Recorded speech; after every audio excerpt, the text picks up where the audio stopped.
The Angry Chicken is a production of Amove TV. Bookmark amove.tv for more gaming and esports shows. The Angry Chicken is directly supported by listeners like you via patreon.com/TAC. Everyone, get in here!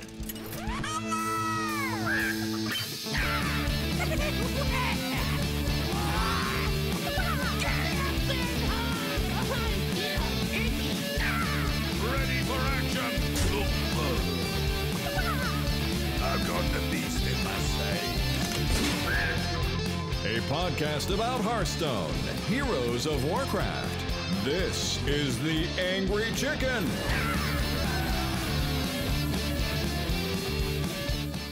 Welcome back, everyone. This is TAC, and coming to this is an interesting episode. Dills is coming to us live from Las Vegas. How's Vegas, Dills? Vegas has been really, really fun, but I've been here this is my 4th day, so I am ready to leave. Okay, I was so gonna say, didn't you say that last time you were there that Yes. 3 days is perfect, but that last day is just a little too much? Yeah, Vegas tires you out quickly. And I was talking to Mitsula. By the way, someone's getting called to the poker room. I was talking to Mitsula about living here, and because he lives here, and also James and Svet from Same Sex Mary, and they're like, yeah, I mean, once you get over the fact that it's this big party casino town, and you just stop doing those things, then it's just like a big small town. But when I visit, that is not my experience. Yeah, it's party. I go pretty hard, yeah. We've had a good time. Saw a lot of wrestling.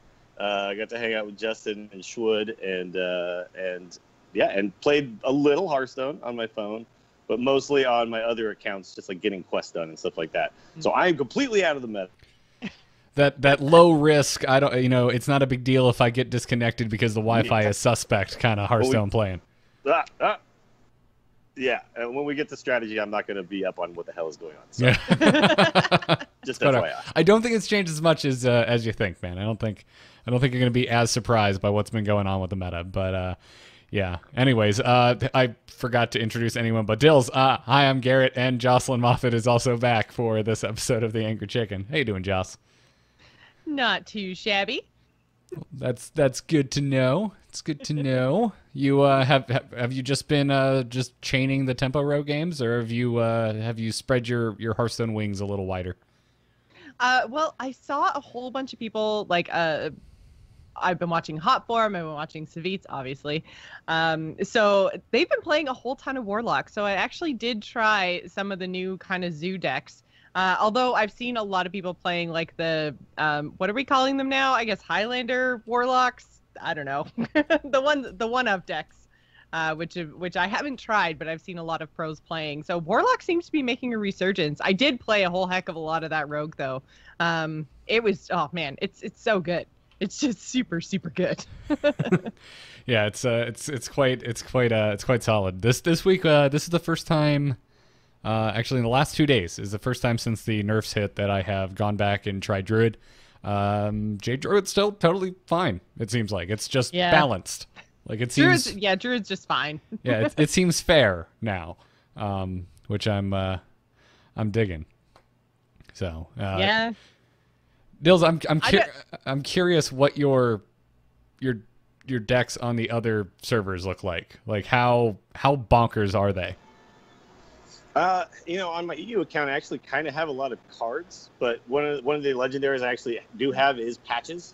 So mostly what I do is I just play fast, aggressive decks, right? So it's nice though because Hunter is a pretty cheap, good deck right now. So and if you have patches and you can get that kind of Bloodsail Corsair opener and things like that, it does pretty well. So I really like the fact that. Patches is a very frustrating card, but I like the fact that there's one legendary you can own that opens up, a good 4 or 5 decks for a free-to-play type of player, And Patches really does that, even though he is definitely one of the most infuriating cards in Hearthstone history because the win rate when you draw him drops dramatically.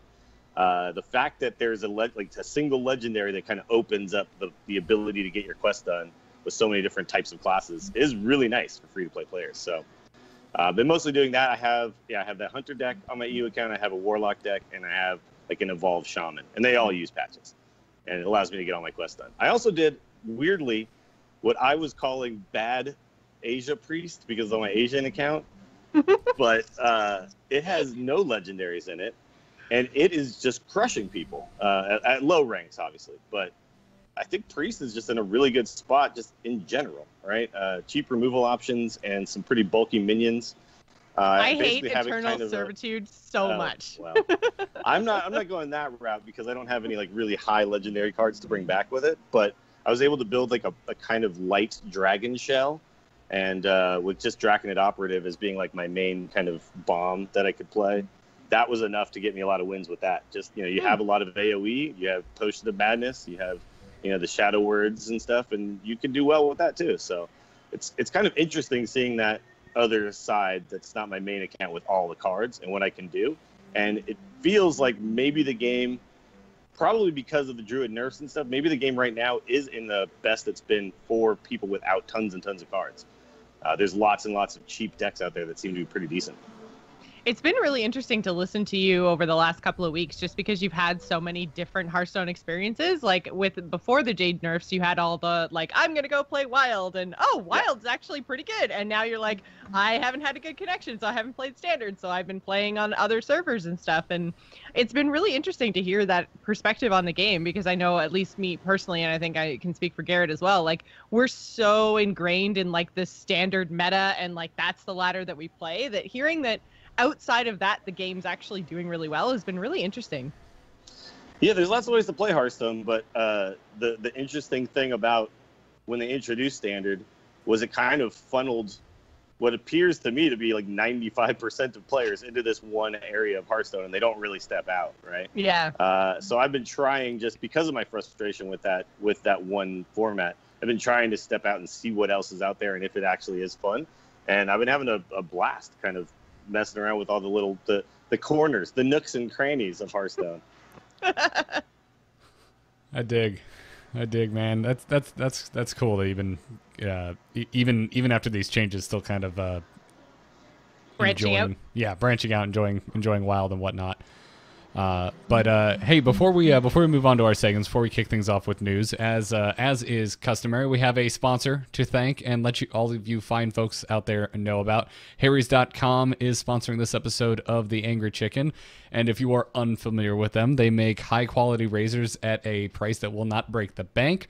You can check it out by going to Harrys.com, and we might recommend adding a /TAC when you punch that URL into the browser of your choice. And you can do that because Harry's is giving away their trial set for free. So if you go to harrys.com/TAC and sign up, all you have to do is pay for shipping, and they will send you the trial set, which comes with a razor handle, a 5-bladed cartridge, shaving gel, and a traveling cover. And it's all, again, free when you sign up. All you have to do is pay for shipping, and you support this show in the process while also getting rid of that nasty neck beard. Or, I don't know, Dills, you're traveling.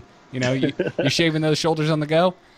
Oh, yeah. No, got to keep the shoulders clean, man. I brought my Harry's razor with me for sure. And it's just the best razor that I own. And it was fun. I have like this little travel pack. First thing I did, take the crappy razor out that they gave me, put my Harry's razor in, ready to rock. I like that. You customized it. It's like they handed you you net decked a travel case and you teched in your own razor. Yeah, that's right. I did a little teching of my own. Yeah. I'm really huge win rate on that travel case now. Oh yeah, absolutely. Good to know. So I'll have to check the stats on Hearthstone Replay on the win rate of Harry's razor. But absolutely go give them a try, everyone. I honestly have I've stuck with them ever since we got our first sample of Harry's over a year ago now, when they sponsored the first episode of The Angry Chicken, and I would definitely recommend them. Harrys.com/TAC. Go pick up that trial set for yourself and judge for yourself. Give it a try. We thank them for their support. Now let's move into this week's Hearthstone news. Good news, everyone! There's no news at all. There ain't nothing this week.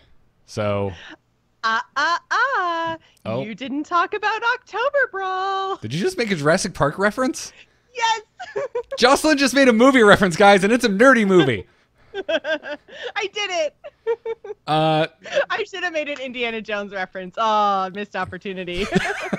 yeah, because you've finally seen one of the good ones. I have seen one of them now. You've seen one of the good ones. Okay, so Oktoberbrawl, that's news. Well, news-ish. It's at least news for us, I guess. No one is treating it like news at all. There's even in like Hearthstone's what's happened this week in Hearthstone, there's absolutely no mention of Oktoberbrawl whatsoever. It was the second week of competition. But I don't know. Nobody seems to care. Team Void won the first week. Team Light won the second week. But yeah, and they all make the finals. No one's covering it. That's the problem, is that they all make the finals. So why do I care about this part? I don't know. Well, and so that's kind of my question for you guys, because I did end up I watched the first week live, and then I watched the VODs of the second week, and live, I think they had like 10,000 viewers or something. Like, it was really low viewership for something on like the main Play Hearthstone Twitch channel. And yeah, there's just been seemingly no interest in it whatsoever. And I was kind of wondering, where it is a limited format, like they are kind of trying something new, feels almost like a proof of concept, like their heroic brawls for tournament mode, but like nobody's paying attention. So especially you, Garrett, where you have been talking about how much you want limited formats in Hearthstone, like why does Oktoberbrawl not appeal to you at all? Is it, like Dill said, because everyone makes the finals? I mean, that's part of it, certainly. There's no stakes whatsoever. There's no stakes and there's no incentive. There's no incentive to watch this. And for me, I've always been a firm believer that one of the biggest draws of competitive gaming is that you can then go home and play exactly what you just watched the professionals play. And Hearthstone already fails at capturing that in every aspect of its competition. And and Oktoberbrawl is no exception, except I would say an even worse kind of offender in that I can't go play this I can go start. You can't even simulate it. Right, yeah, right. You can't even set it up on your own. Exactly. And go with your friends and be like, hey, well, let's play a best of 5. Like, you could do that, but you can't unless you create a free-to-play account and then start buying cards with your friend who's also doing that. That's really hard to simulate. Right, exactly. So, yeah, and they're also giving you cards from the really old sets first that are even just wild sets. So they don't even start with what you kind of could do. You have to then go back and purchase, Goblins versus Gnomes packs to even try to simulate this. It's just very weird. Yeah, I don't know. I don't think it's for me. I think it's just really what it comes down to. Like, because of the fact that there's no stakes to the competition itself, and I can't watch this and learn how to play this mode better in the game because this mode doesn't exist in the game. I look at it as, okay, they're banking on me to be a fan of these personalities. And while I do like some of the names involved, I'm not a big fanboy for any professional gamers, really. Like, you want to talk to me about like old school StarCraft 2 players, which is weird to think of StarCraft 2 being old school now. That's about the only time I get kind of giddy about like a specific name. You want to talk to me about the heyday of Marine King Prime, I'm there, I'll get giddy. But I don't, it's fine. Also, there's 1,000,001 other places to see these people do what they do best. And I don't think this adds that much more level of interest on top of it. So then, because the reason I've been watching, the kind of interest factor that I'm finding here is the whole wild concept, because there's not a lot of people who stream wild. There's not a lot of people who play wild. So for me, these first 2 weeks have been really interesting because you're seeing them like go super old school and craft all these, different decks with very, very limited, because they're not even allowed to dust cards. They are literally only allowed, even if they open 10 copies of something, that's just super horrible luck. They can only play with the cards that they open.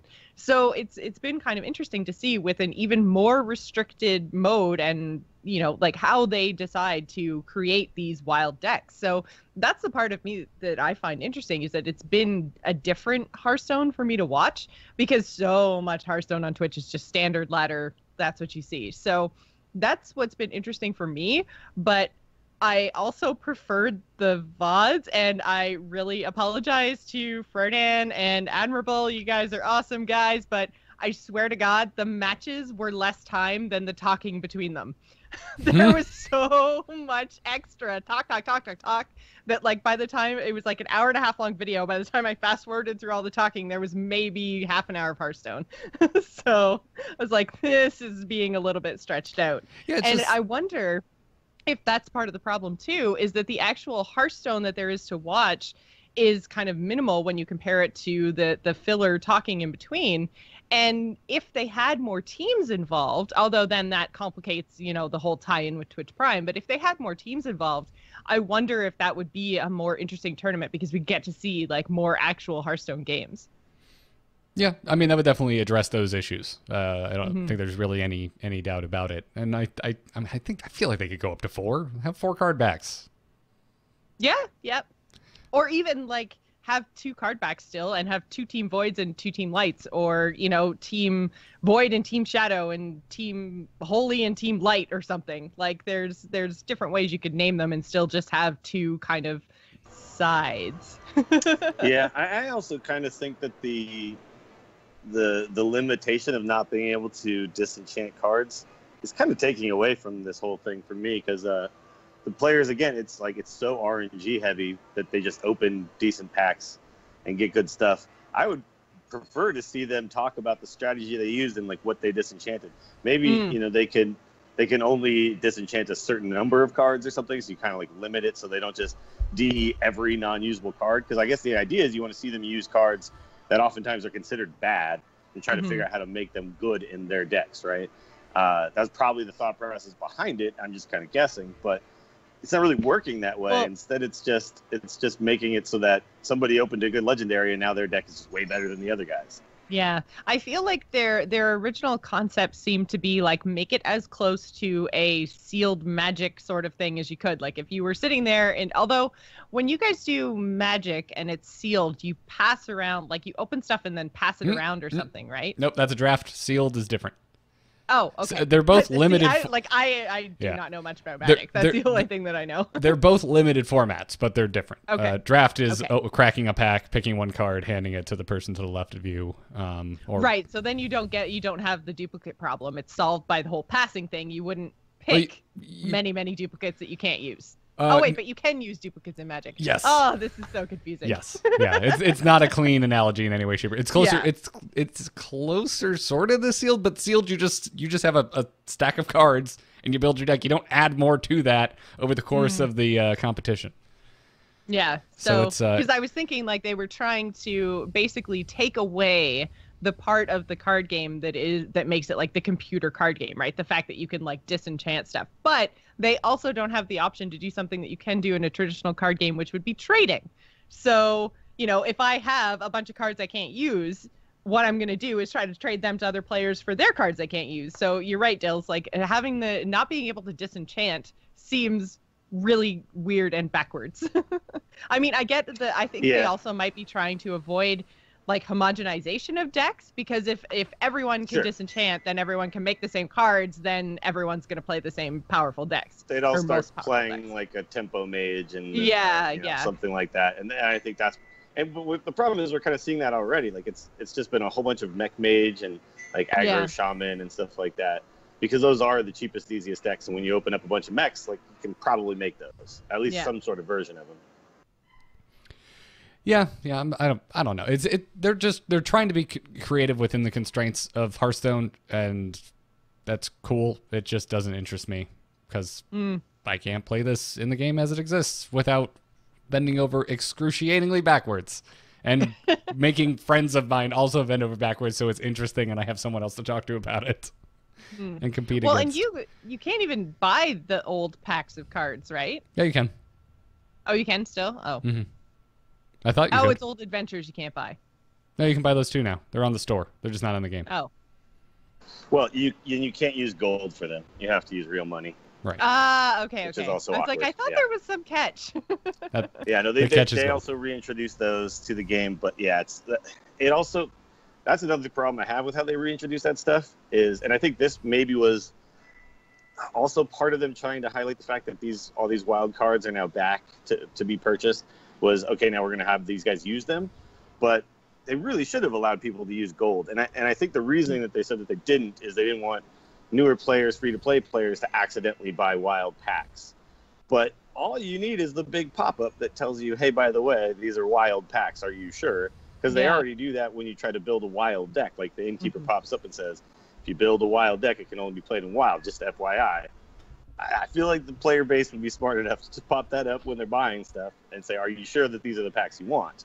Well, and I mean, if you're a totally new player, then you still, like I said, I didn't even realize that they put the wild packs back in the game, because there's all the newest expansions are at the top of the store, and they show the whole big card pack. They don't have like names of expansions or something on the left-hand side as the menu. Like, you have to scroll really far to actually get the current standard packs out of the way before you get to the wild packs. I didn't even know they were there. They're not. You probably meant it if you got them. They're not in the game client. They're on the. You have to go to the Blizzard store. Oh, they're on the Blizzard store. And make a purchase with money. Oh. And you are not crazy. I went a month like thinking people on Twitter were nuts because they're like, oh, they're back. I bought some packs. And I'm literally in there looking at the store going, y'all are nuts. And then someone finally informed me, no, they're on the store. You have to go to the Blizzard eShop. So not the Hearthstone store. Yeah.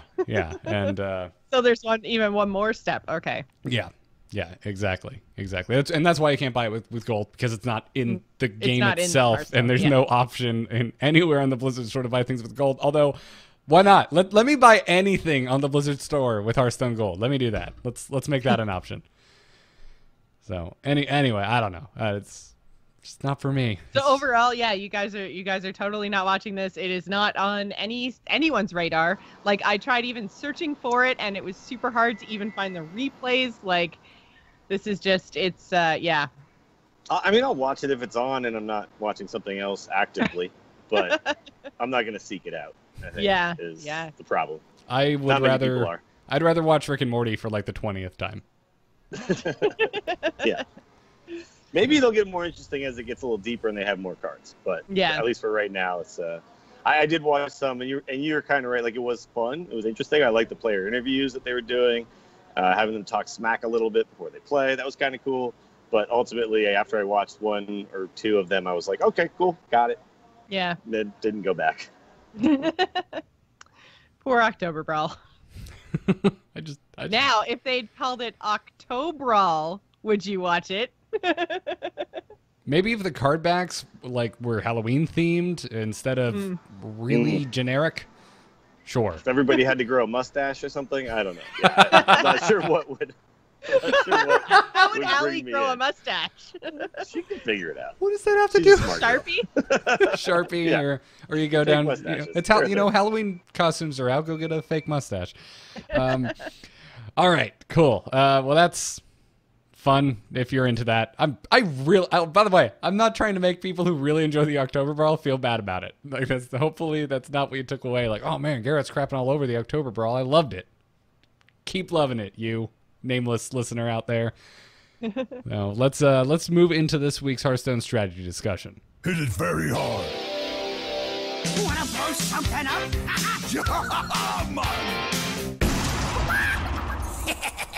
Time to pay. So last week we didn't highlight a specific deck. We talked about the decks that we were trying out and were enjoying, and also seeing come up against us in the 24-hour period since the nerfs had gone live. Now we've had a little over a week to live with these nerfs, and we thought we would do that again, but with more time in between, and see exactly how the meta has shaken out. And I saw a surprising amount of folks on Twitter this week saying that the game was nothing but rogues now, and it was just as bad as nothing but druids, and I was not seeing that in my games at all. And so thanks to... Rogue is definitely more popular now, that's for sure. Yes. Oh, most certainly. But I've seen more priests than anything. I've seen let me just look at my last week of matches, but it's been like pretty kind of spread out. I've had 16% Hunter and 14% Rogue. So like, that's your highest too? Oh, sorry, 18% shaman. So, Okay. yeah, like my stuff is actually it's pretty well spread out. Paladin at 2% is the lowest. I haven't seen like any paladin.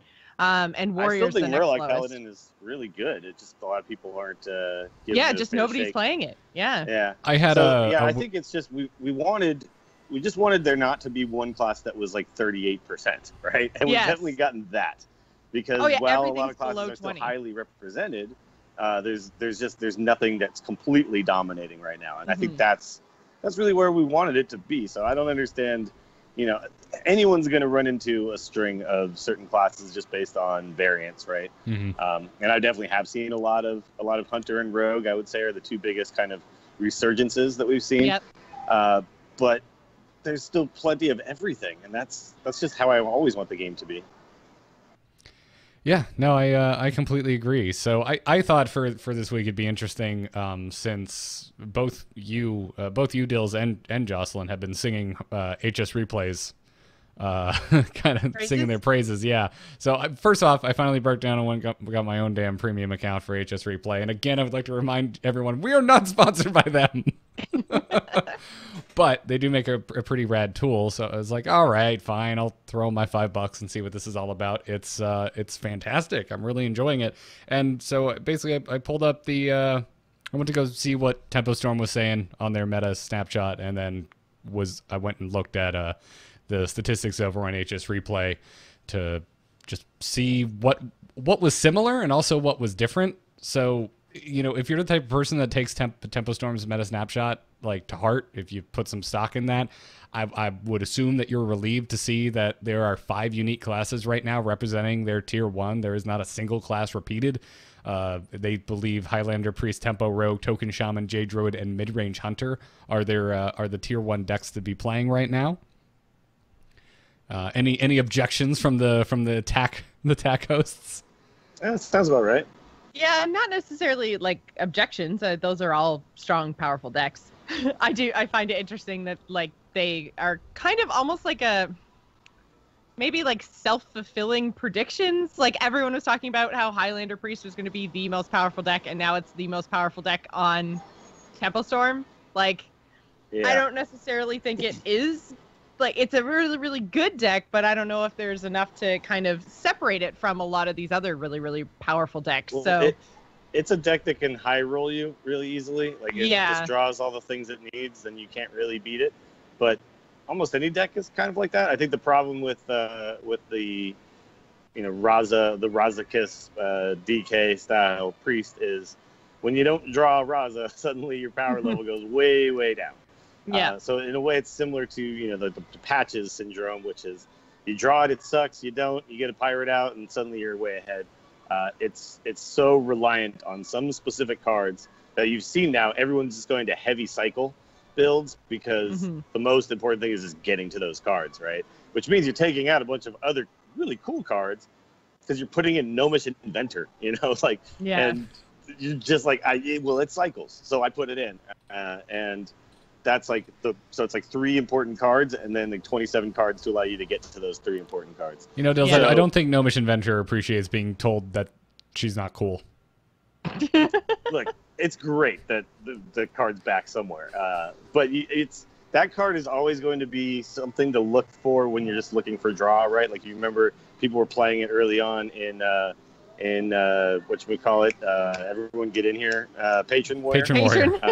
Yeah, because that deck was very similar in a way that it needed those specific cards, right? It needed the patrons and needed the ability to charge them out for 70 damage. So then when you click draw, when you type in draw, and you look, you actually don't get that many options, right?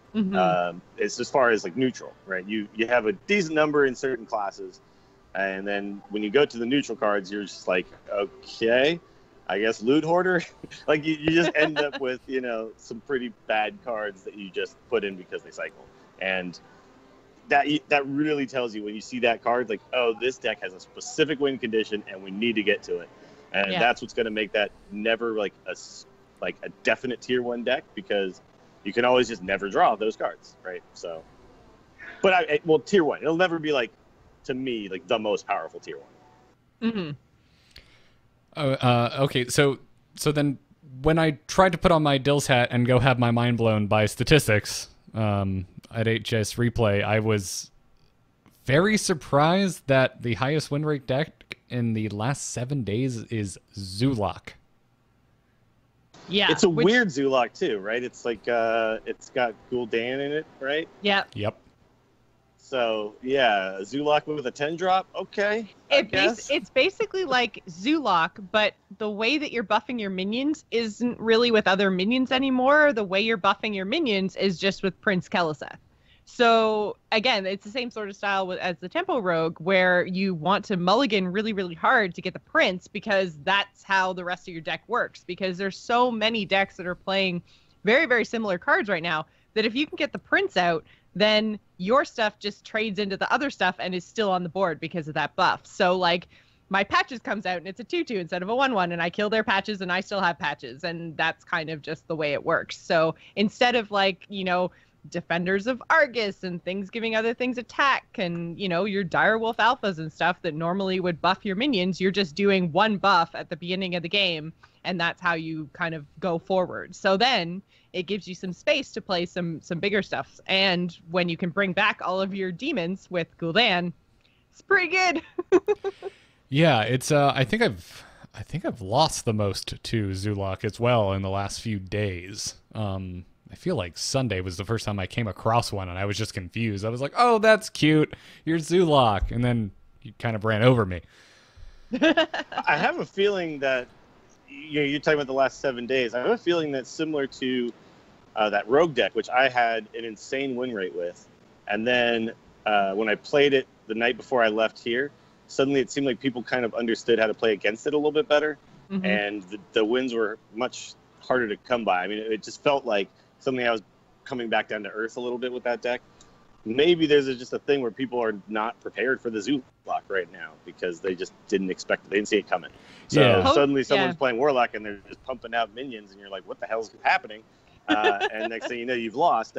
That might also get tempered once people realize it is a very good deck. That's very true. It feels like post-nerf is what the release of Knights of the Frozen Throne should have been. It's like now everyone's trying to figure out what the hell to do because they don't have, you know, Jade and Aggro Druid to fall back on quite so hard. So people are starting to open up and play with things. And so we're getting the beginning of the expansion sort of meta where everyone's experimenting and everyone's like, WTF is happening right now? I don't even know. Warlocks with minions? What? Sure. Yep. Well, think about what Spreading Plague does to a Zulok, right? So yeah, with Spreading Plague and Druid just being, I mean, Spreading Plague's still a very good card, but just the fact that there's just less Druids means you don't have to worry about it so much, and that opens up the ability for a flood style strategy. It was keeping Shaman down, it was keeping Zoo down, it's definitely keeping Hunter down. Yeah. And so just that one thing being less Druids opens up all these opportunities now. Yeah, the other thing I noticed from looking at HS Replay is that Murloc Paladin is not only very popular right now, but very effective as well, with like multiple variants of Murloc Paladin over the 60% win rate. Yeah, I haven't played Murloc Paladin in quite a while, and I'm a little bit surprised just because War Leader was one of the things that got nerfed, which I guess speaks to just the power of that deck and that start anyways, right? Like if you can still have over 60% win rate, even though you're not getting the health buff on your Murlocs, then it's a pretty freaking good deck. Yeah, I haven't logged a ton of games with it, but I did have the win 5 games as a Paladin quest yesterday, and I was like, why not? Let's go net deck of Murloc Paladin and see how this goes. I 5-0'd it. I was just in and out, done, got my gold, and I was gone. Yeah. It was... It's a really strong deck, and I've always liked playing Murloc Paladin. I like the opener, so... Yeah, when it works out. When you actually get your opener, it's a good time. When you don't... Well, I mean, Rocktool Hunter is what really makes that deck go, in my mind. It's nasty. Especially like... It's good nasty, though. Yes. Yeah. Heck, I had a game earlier where I coined out a Rockpool Hunter because I had another Rockpool Hunter in my hand, and I was like, well, I guess this is my play. Yep. And it worked out pretty well. But it is really interesting that, you know, like the 5 decks that are super popular on Tempo Storm, the Priest, Rogue, Shaman, Druid, and Hunter, don't show up as the highest win rates on Hearthstone Replay. And again, this is for, some of them are pretty close. I mean, Hunter's in there. Yes. Hunter's over the 60% mark, one of the versions of mid-range. Priest is, looking at the last 7 days, just under a 60% win rate with significantly more games played than some of these other decks that we're talking about here.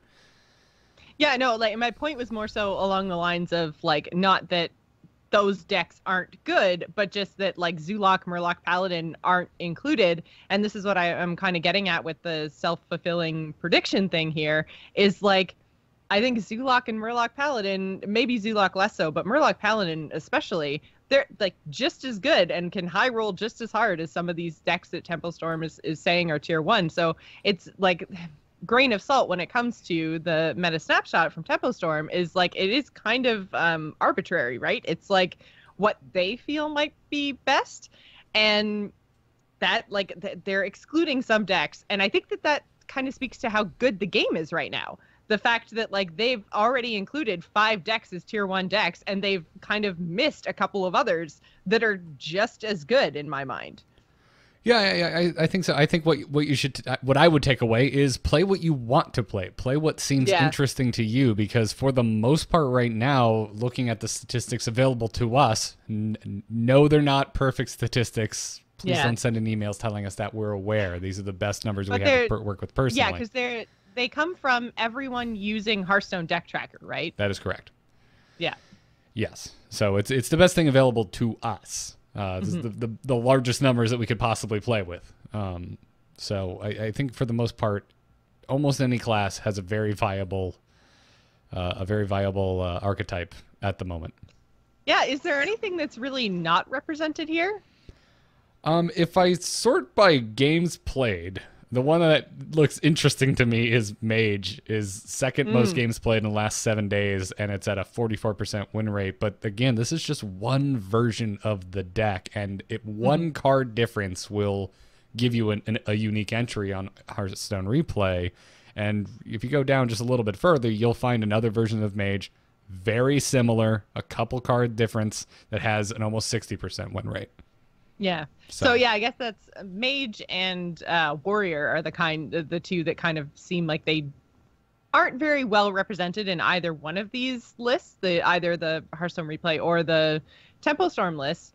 And I know, I've been totally rocked by, both a Mage and a Warrior. One, Quest Mage, and they just freeze before they burn down my face with their extra turn.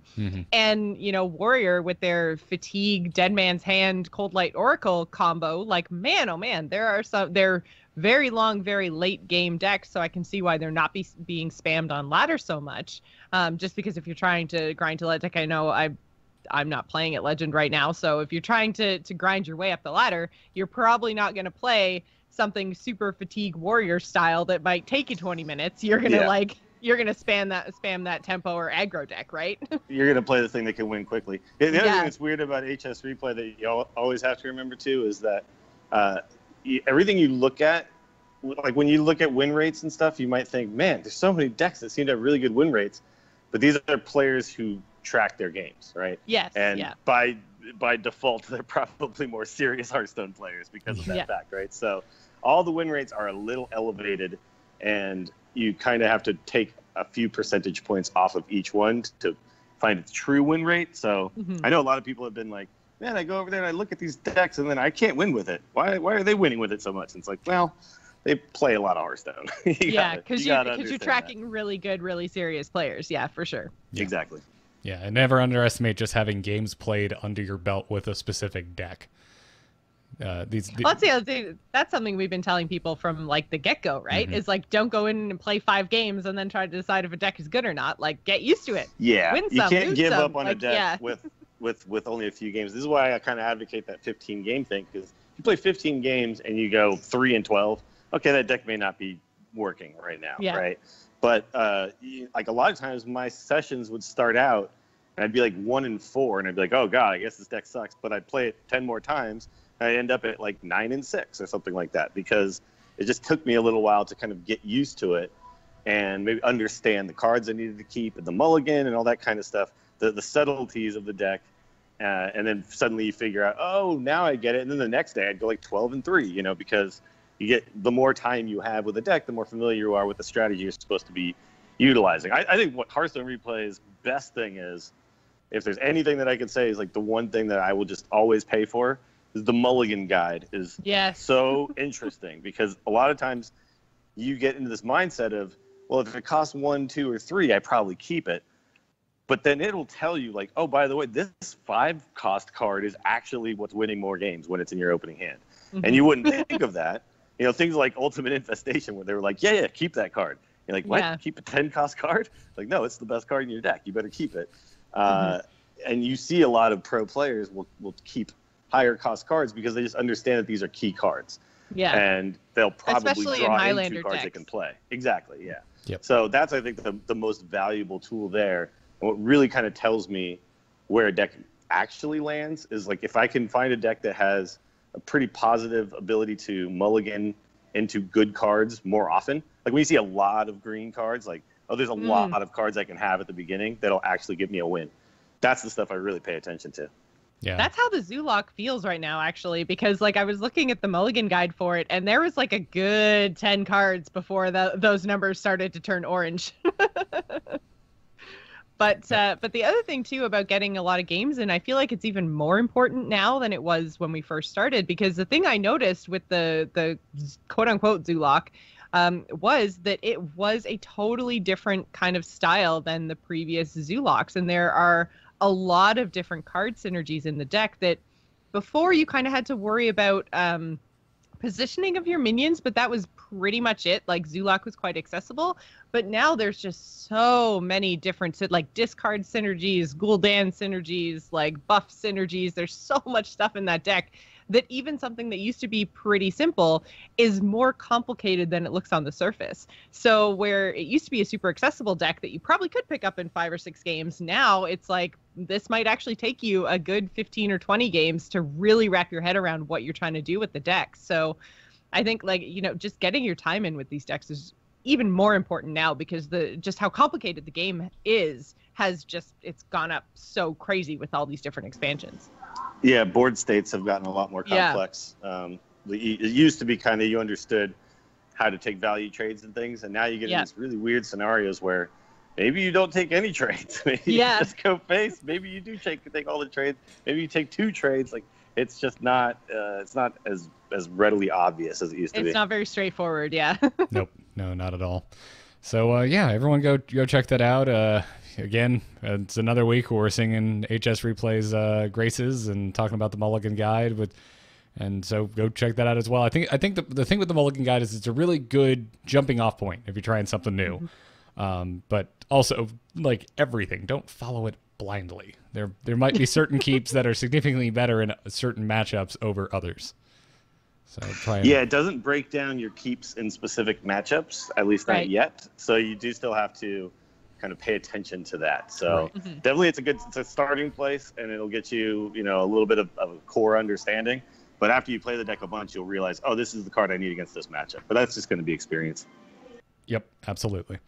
Well, just quickly, you can select your opponent when you're in the Mulligan Guide. So it does kind of break it down. Oh, does it really?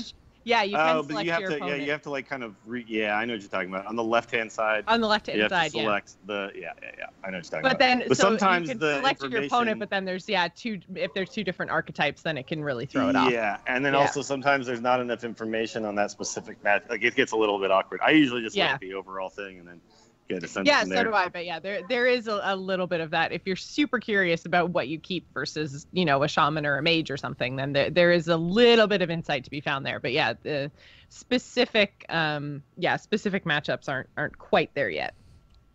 Yeah. Well, it's a great tool nonetheless. I've been converted. I think it was $5 well spent. I'm going to keep using it as I play. So, anyways, before we move on to emails and wrap this episode up, let's thank our patrons supporting us over at patreon.com/TAC. That is the best way to support this here podcast, and we are working towards our next goal to have Raven come on the show as a guest host once a month.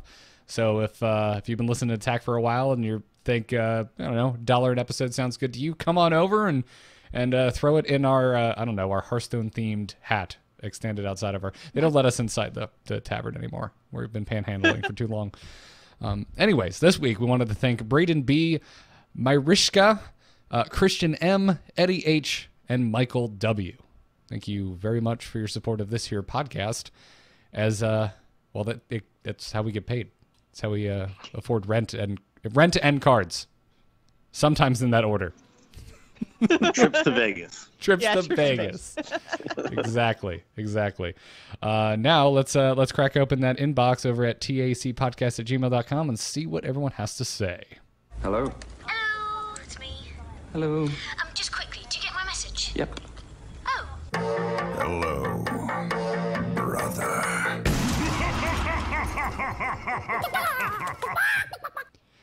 Purple Leaky is how I choose to pronounce this name, writes in this week and says, "Good evening, amusing chicken puns." I love it when I don't read emails ahead of time.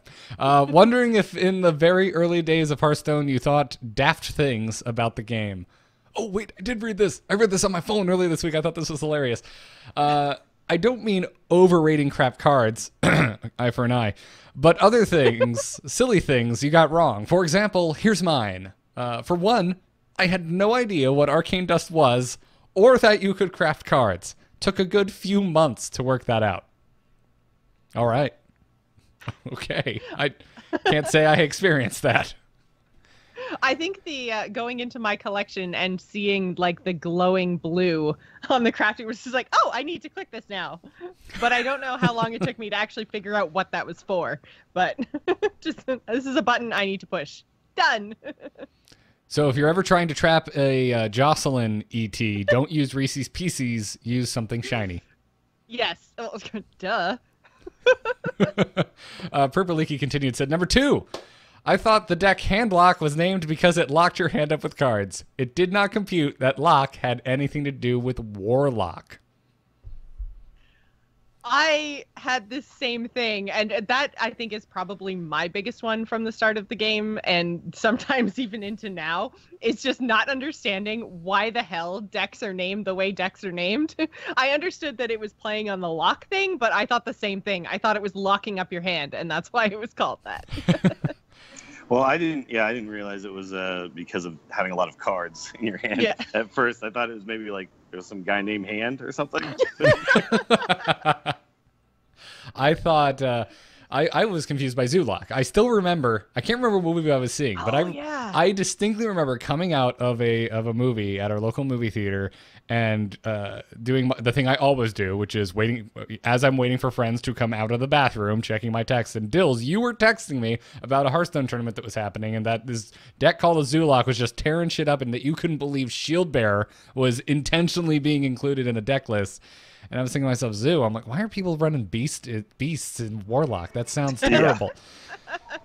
Well, originally, so that deck is named for a Magic deck, but originally It was because in Magic there's like all sorts of different like racial types, right? So they'll have like elves and all that kind of stuff, but then they'll have like horses and whatever. Like they don't even just say like beast necessarily.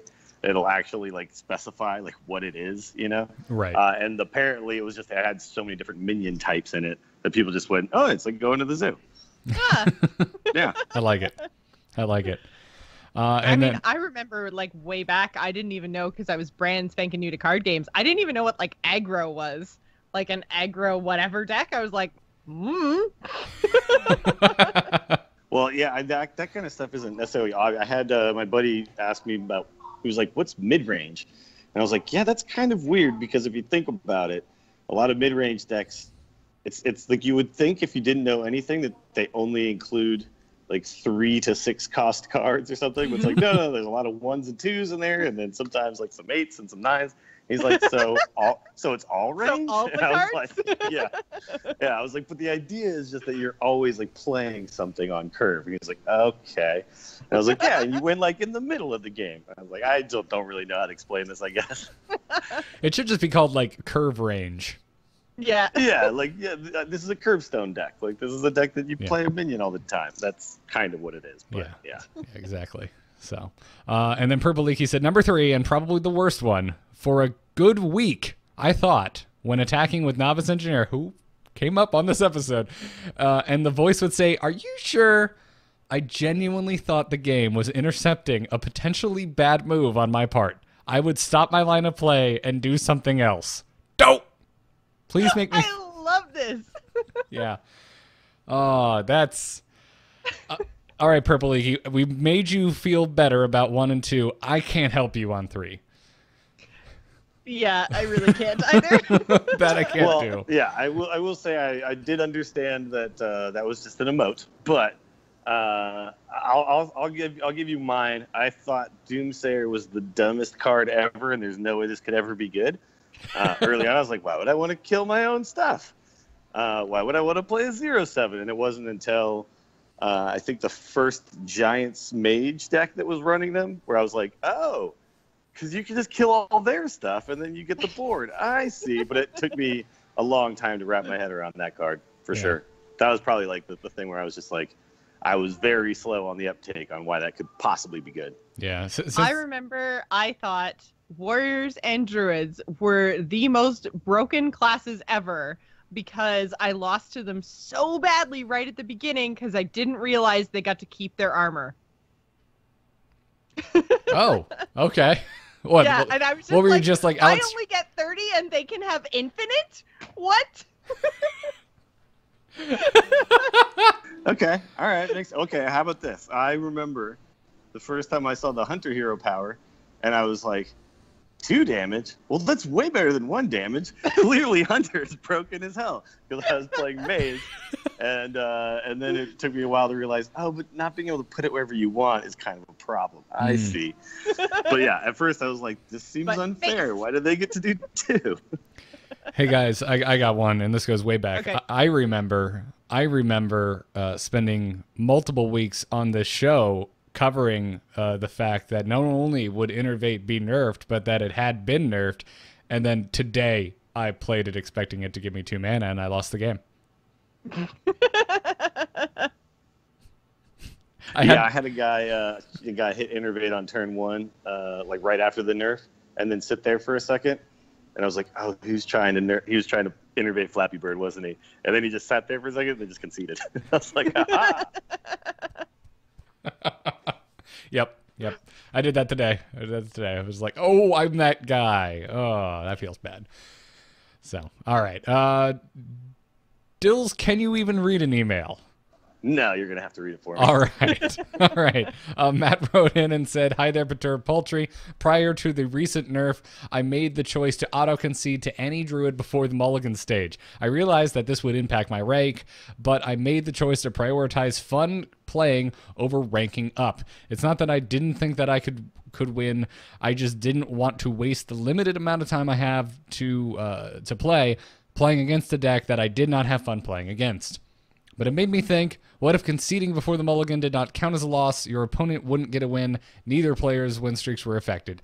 That way, those players that want to play the latest OP deck could do so, and those players that want to experiment could do so without being punished for playing a suboptimal deck. Obviously, players would then just auto-concede to their bad matchups, but would this actually cause issues with the ladder? If the majority of the player base is auto-conceding to a powerful deck, and the players that are playing the powerful deck are not progressing because they're not getting wins, doesn't this then self-balance the ladder? I've tried to think of ways that this could be abused, but can't. What am I missing? I'd be interested to hear your thoughts on this idea. Love the show. Keep up the great work. All right, so last week we got someone who was like, I love Druid, don't nerf it. And this week we have someone with an equally insane idea, in my opinion. Yeah, I mean, to be honest, the better way to go about this would just be to institute a ban rather than conceding when you see it. That's kind of what this is, right? It's a roundabout way of each player being given a ban, because your ban would kind of change every round, because I could ban, air quotes, warrior, and then ban the druid.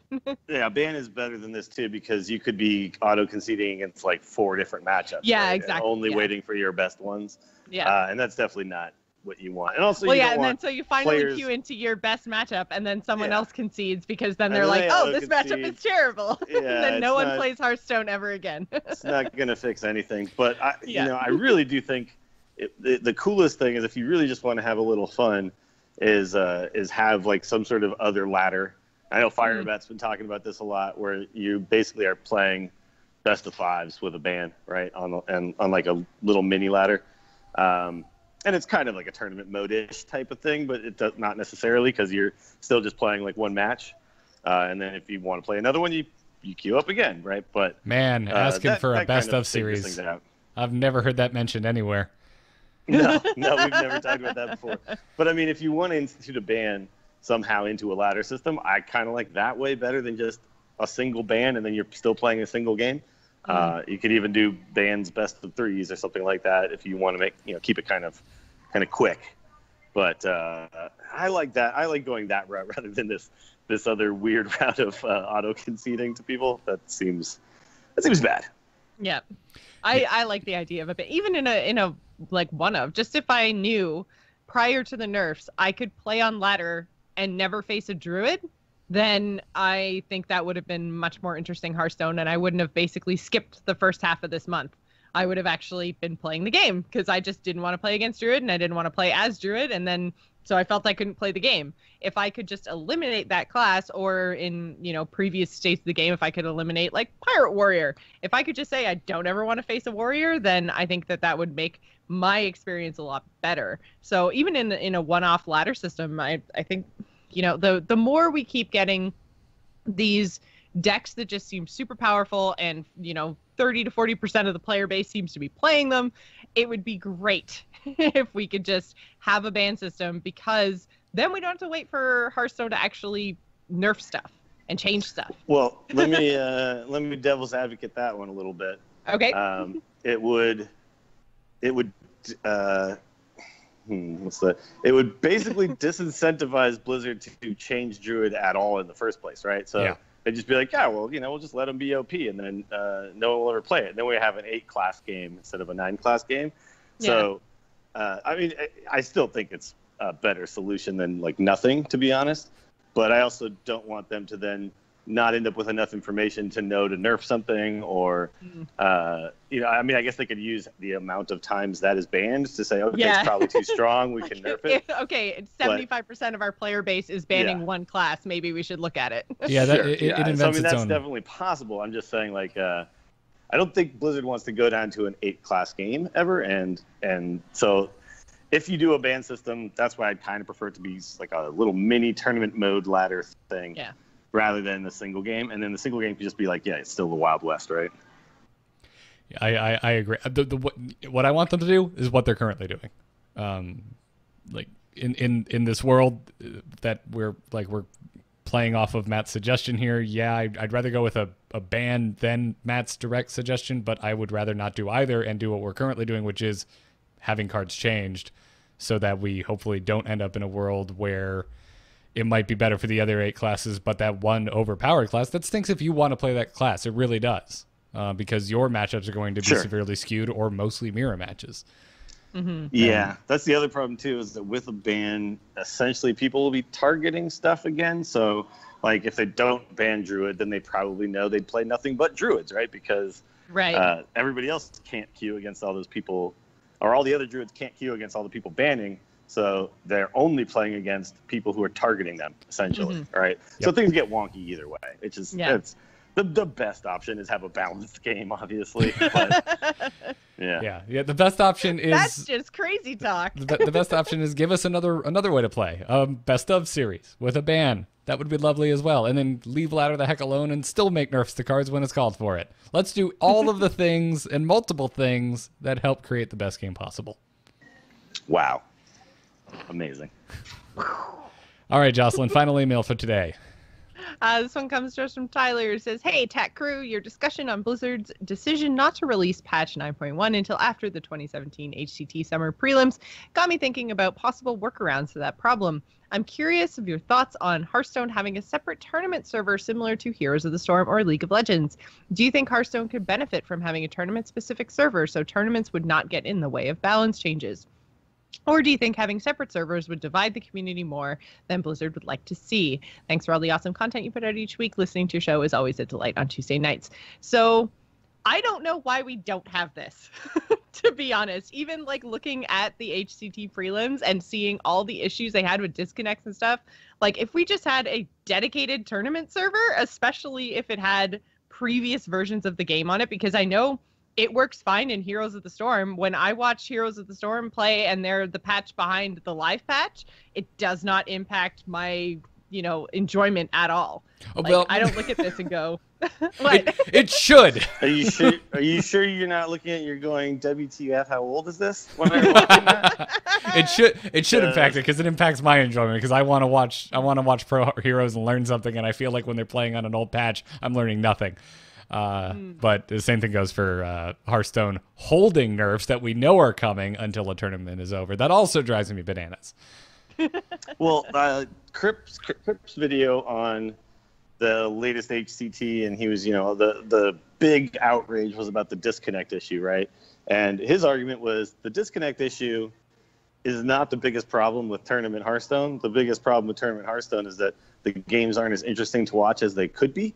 And I kind of agreed with his point that if we could reward deck building and things like that, that would actually make for a more interesting tournament. So just pushing through the nerfs and then watching the players, the best in the world type of players, the pros, figure out what's good, would be really interesting to watch as a fan. And I'm totally with that. The most interesting stuff that I ever get to watch when it comes to Hearthstone is the first tournament after a big release, right? Okay, and you're finally seeing what they're coming up with. Yeah, I mean, I agree with that, but it sounds like Crip was like, oh, you want to talk about the color orange? I want to, okay, that's good. Let's talk about the flavor chocolate as if it is relevant to the discussion. That's fair. Yeah, no, he did basically, but, his point was just that everyone's making a big to-do about this because they're not complaining about the actual problem. I disagree. They're complaining because it is a visible problem, and it's supremely unprofessional and ridiculous that we're dealing with this. Yeah. It's still definitely a problem. This just shouldn't be a problem, and that's why it's the number one thing everyone's freaking out about. Like, yeah, but it's also the point is that there's more than one problem, and everyone's focused on the one that's really visible, and then we're all losing sight of like all the other things that could be improved. So I don't think it means that you don't improve that one. It just means that there's more to the story here. Like there's a lot going on right now, and what really would make competitive Hearthstone interesting. And I agree with him on that point, but I also think you're totally right. Like that doesn't mean like don't fix the disconnect problem. Yeah, it just means fix the other problems I think too. that like people have been super vocal about the disconnect problem because it really negatively affected some of the pros who have put so much time in. And it's like if I see that, I'm less incentivized to try to be super competitive in Hearthstone because I'm just like, it doesn't even matter if my connection doesn't hold up, I lose anyway. Why would I sink 6 months of my life into trying to be super awesome in Hearthstone? But I feel like there's a little bit of exhaustion from the community as well specifically on the tournament front, where they're just like, we've been asking for tournament stuff and tournament improvements and tournament mode literally since the game was released in beta. Like, I don't know about you guys, but I'm exhausted about asking for changes or tournaments. And, asking for, more types of tournaments and, more viable tournaments, more interesting to watch tournaments. I'm tired of it. Like, I can't do it anymore. And so I feel like maybe that's a little bit of the community. It's not that we're losing sight of the fact that there's more problems with tournaments. It's that this is smack in our faces. This is something we really just want Blizzard to fix because it should be a priority to make sure that your players can stay connected to your freaking game. And I'm just so sick of asking for more better things for tournaments. I'm just done. Like, and I can't be the only one that feels like that. No, it's also it's very clear to me that my excitement level around a big tournament is not what it was 2 years ago or something like that, right? When we were first kind of getting into the competitive Hearthstone scene, and every time there was a big tournament on a weekend, I would carve out time to sit and watch it. And now I just kind of pop it on if it's on and I happen to be home, but I don't really, sometimes I'll even see that it's happening. I'll be like, meh, and I'll just kind of wait for maybe the finals or something. And so that feeling is one of fatigue, right? And that is just that we feel like we're seeing the same style of game over and over and over again. And we would like to see a lot of different, interesting, cool things that, that kind of happen after changes. which, we would like them to just maybe change it when it's right. And if the tournament changes, okay. Yeah. Out of curiosity, did either of you see that interview with Life Coach that was all over the Reddit this week? No, I no. didn't. Okay, so he did an interview about why he left Hearthstone for. I was gonna say I haven't Gwent. played much. I don't even think I follow him on Twitter anymore because he was just Gwent, and I was like, Right, and not relevant to my interests. Unfollow. Sorry, Life Coach. And I will warn you, there's a lot of like egregious Gwent love in this interview, but there are some interesting points. There are some interesting points that he brings up. That he, like, at the end of the day, for him. I'm going to summarize the hell out of this because you should really just go read the thing. So I'm not going to make excuses, but it sounded like it came down to competition and CD Projekt Red wanting to do more for the competition side of things than he got the impression Team 5 was willing to do now or in the near future. Mm-hmm. Well, and I mean, that I makes feel sense. like it totally does, because I feel like the reason that I didn't, kind of jump ship for Gwent or, get super into it, I think it's a really cool game, and I liked it when it was in Witcher, and I like it now that it's a standalone thing, but I'm never going to get super into it because it's not made for a new player. It has a huge barrier to entry. There's a lot to understand. It's very complicated, and I think that kind of appeals to a player like Life Coach, and I can see how CD Projekt Red would be super on board with making it, like making competitive changes, making it a super competitive game, because that's what it is. It's a more complicated competitive game. Hearthstone, on the other hand, is very accessible, very new player friendly, very easy to understand, and difficult to kind of master the same sort of way that most Blizzard games are. And so the Hearthstone team, I think, does focus more on the majority of their player base, which is not the super high-end competitive scene. They're just different company philosophies. So I can see how, for a player like Life Coach, absolutely 100% Gwent fits him and his playstyle better. Hearthstone fits me and my playstyle better, and it doesn't mean one game is better than the other. They're just different. Yeah, they're just different. Yeah. I was actually I played a bunch of Magic last night with some guys, and every time I talk to serious Magic players, and then they find out I play Hearthstone, you just get this little kind of snooty attitude comes along. They're like, "Oh, you play Hearthstone, huh?" And my argument to them is always, they're just different games, and both are good games. And if you just try to say one is better than the other, then you're also missing the point that this one does something a lot differently than this one does, and it doesn't mean that they're better or worse. They're just aiming at different things. And what your point is super valid is that maybe it's not right for Hearthstone to only concern itself with the competitive scene, because it might take away from some of the fun, right? And then it might make the game a little bit more inaccessible. And a guy like Life Coach, he's all about figuring out the edge, right? He comes from the poker world. And in the poker world, if you work on poker all the time, you get an edge, which means that over a long period of time, you will make money. In Hearthstone, you can get that edge, but his argument was always, I'm getting like a 2% edge maybe over, even just a random player. And for me, that doesn't make sense. I need like a 10% edge for this to be a game that I can really focus my time onto. And that's okay. That just means, for him, it doesn't make sense, but you can't really make an argument that's just like nobody can get good at it when you watch a guy like Pavel crush everybody in his path, right? Like there's clearly something going on in Hearthstone where you can be better at it than somebody else, and it will make a difference. But it's just the edge is probably smaller, and that's okay. It's okay because it makes the game funner when you have a chance to win as a newer player.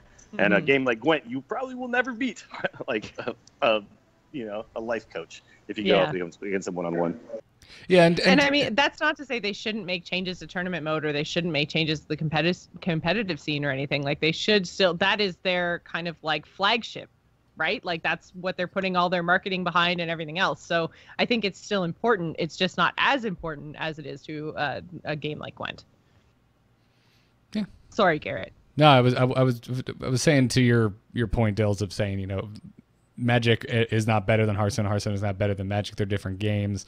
I mean, obviously, it sounds like the people you were having a conversation with were saying that, but I don't think anyone here was trying to say that like Hearthstone's a bad game. It's that the competition side of Hearthstone is inherently flawed, and needs a lot of work, and that basically after almost 5 years, it's a joke. It's embarrassing. Did we lose Dills? I'm here actually. I got disconnected for a second, but yeah, no, it's not as good as it could be, right? Right. And that's definitely also, like, you could say that it's a great game and it's not as good as it could be, and those two things can exist in the same universe, right? So we hope that that Team 5 does see fit to make some cool changes to tournaments and give us more options and things, but I can understand their hesitation at the same time, right? So that's why I'm willing to give them the benefit of the doubt that they're just trying to do what's best for the game. And we aren't necessarily always going to be 100% right. We just know what we feel like we want the game to do, right? So I'm always kind of like, I temper my own arguments with just a little bit of, I'm not convinced that I'm always right. And I think the problem that a lot of people have, I think the problem a lot of people have on a site like Reddit is everyone is so convinced that their opinion is the right one. And it just makes it so that you can't have like a useful conversation because they're just not listening to each other, right? My God, everyone's Dills. just like shouting into the same echo chamber and expecting everyone to echo them. And Dills, are you talking about Hearthstone, or are you talking about the world as a whole right now? Because I cannot tell. About everything.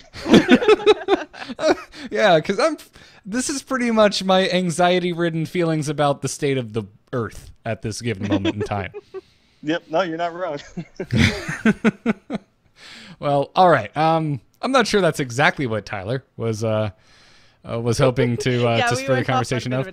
But I mean, if you want the long and short of it, Tyler, like, do we think Hearthstone should have a tournament server? Yes. All right, now just replay me saying yes as many times as you can. That's my answer. Well, it's not. It shouldn't just be a tournament server that's only like older versions of patches. It's a tournament server that can be used for tournaments in a useful way. Like, there's just lots of things that a tournament server would do for the game, for sure. Yep. So thank you for your email, Tyler. Thank you for your email, everyone. And keep those emails rolling to tacpodcast@gmail.com. You can also send your crazy game stories there. That's going to wrap it up for this episode. Dills, are you still sitting at a slot machine? I've actually made my way into a weird hallway because lots of, I'm just going to say, elderly women started coming near me and playing the slot machines, and they all make a lot of noise when you play them. I guess they play little songs and stuff, and I guess that's what makes people so interested in them is the flashy lights and the sounds. So I had to make my way out of there. So now I'm pacing in between two conference rooms. I was gonna say you should I think it's live playing on the speakers right now. I was gonna say I think you should like put one coin in and pull it on the show. Let's see what happens. Just for the show. Yeah. They're actually really far away from me now. So that's a shame. All right. I wish my connection was better and I could have actually done video and you could have just seen the scene behind me the whole time, because that would have been pretty entertaining. Would have been great. All right. Well, then we'll just do the normal outro. As always, huge thanks to our patrons supporting us at patreon.com/TAC, and our producers, Declan H., Peter Williams, Michael N., Sean C., and Johnny S. Thank you all very much for supporting TAC. You can get our t-shirts over at shirts.amove.tv. Go check that out. Pick yourself up a Jobs Done t-shirt. You can also get custom etched glassware at etched.amove.tv, pint glasses, coffee mugs, things like that. The show Twitter is at TAC Podcast, and you can catch us live Tuesday nights, usually at 4 p.m. Eastern Time on twitch.tv/AMoveTV. Dills, other than Vegas, like for maybe 45 more minutes, where can people find you? Well, I'll be back tonight, and I'll be back streaming hopefully tomorrow if everything goes well. I gotta do some errand type things because I've been gone for so long. But you should be back to my regular streaming schedule, twitch.tv/WillyDills. Lots and lots of me messing around with Hearthstone in the new meta. Also, check me out on Twitter. I'm at WillyDills there. Jocelyn, how about yourself? You can find me on Twitter and Twitch. I'm at Joss Plays, as well as right here on twitch.tv/AMoveTV every Wednesday night at 8 p.m. Eastern for my general gaming podcast called The Gamers Inn. Check it out, folks. I am on Twitter at Garrett Art, and every podcast I do, including this one, can be found at amove.tv. Go check out Embrace the Spoilers, because we finally did it, folks. We got Jocelyn Moffat to watch Raiders of the Lost Ark for the first time ever, and then we went and recorded a podcast about it. So look for Embrace the Spoilers wherever podcasts can be found, and subscribe. That's going to do it for this episode. Thank you all for tuning in. Thank you one more time to our patrons. And until next time, job's done. Job's done. Job's done. Yes. And He did somebody it. just walked by. I was like, I didn't think he was gonna do it.